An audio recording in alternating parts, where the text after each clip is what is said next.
Thank you very much. Thank you, Diana, and thank Mike, and thank you for coming this morning. I hope this is going to be an interactive exchange because I think some of you know about the new Africa Command. We still find that there's a lot of learning that's going on, and I truly feel privileged to have been asked to serve as the first civilian in a military command in a senior position like this. Nothing about it has been easy, but it's been very rewarding, especially now that we've gotten to the October 1, 2008 time period, and we are functioning as a unified command, just as the other geographic combatant commands function. But because I am never sure how much the audience knows, I did the military thing here and picked just 6 quick slides that I thought I would just make mention of each of the 6 so that you have an understanding, and please forgive me if you are well versed in all things of the Africa Command. The first slide shows you how, prior to the idea by the Department of Defense to combine 3 different commands into one, what it looked like, and you know the geographic combatant commands are divided throughout the world. That is, the Department of Defense does, to work on military-to-military relationships. And you can see that the European Command had the largest number of the African countries, but then the Horn of Africa and Egypt was in the Central Command, and the islands of Madagascar, the Seychelles, and Mauritius were part of the Pacific Command, which is way out there in Hawaii. So actually, from the time that I headed to Burundi as ambassador in 1999, there was a great deal of discussion that we have too many countries in the European Command with 91, 92 countries. We need to focus on Africa. And then in that intervening decade or decade and a half, Africa has grown in importance and prominence. I think it is a strategic partner. It's of interest for many reasons. And the countries of Africa have taken on so much responsibility, the growth of so many nations' GDP, the choice of multi-party democracies. So the signs were there that a command focused on the military-to-military, the security relations, would probably be better served if we geographically rejiggered it. So the result is what was stood up as the beginning point in October 1 of 07.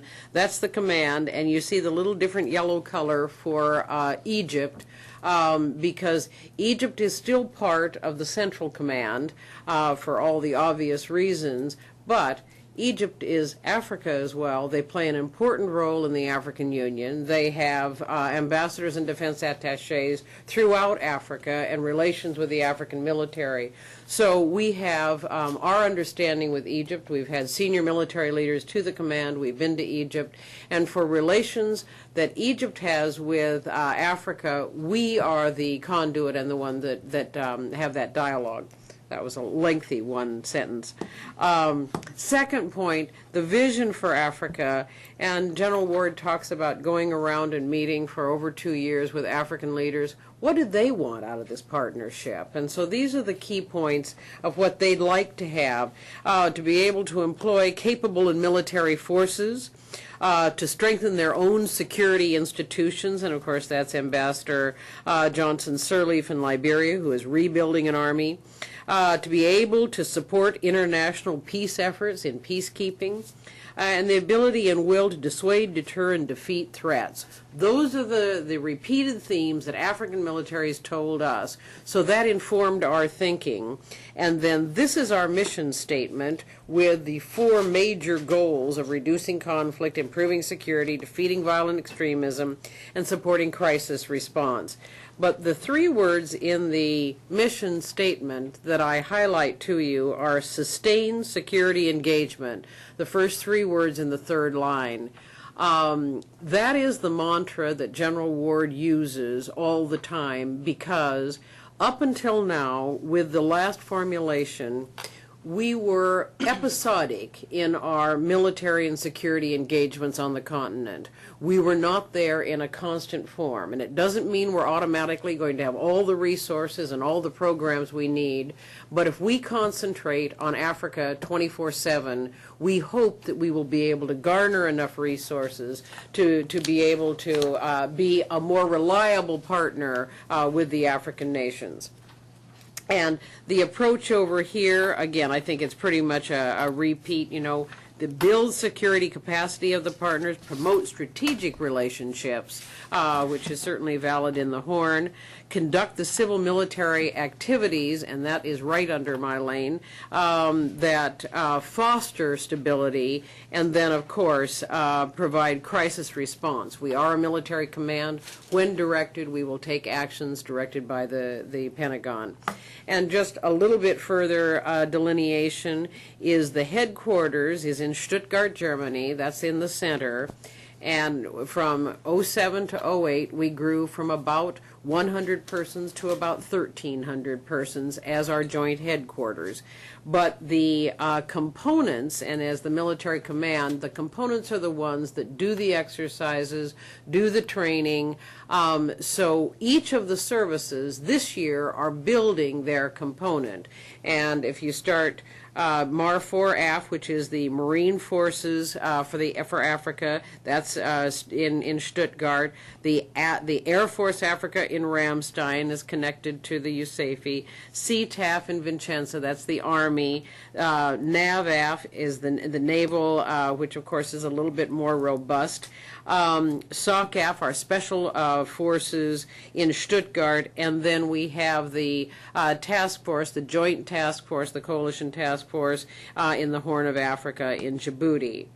And then the other part of our team, of course, is the folks that are living and working in Africa in the embassies, and it's a variety of our offices of security cooperation, the defense attaches.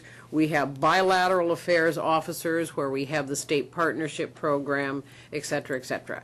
But I thought this was a little snapshot, and again, if you knew all of this and more, excuse me for boring you, but at least that brings us to, and I'm going to ask you for questions here in just a moment.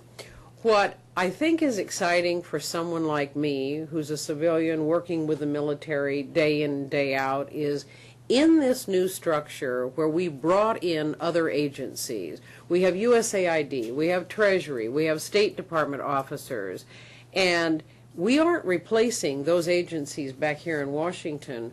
We're working with the military as they plan their theater security cooperation programs, so the programs are more effective. So the humanitarian assistance is more effectively allocated and is in support of what USAID is doing on the continent and what the State Department is doing on the continent. And to be able to work closely like that, I've watched it grow over the period of these 2 years, and I'm impressed with how much learning is going on both sides.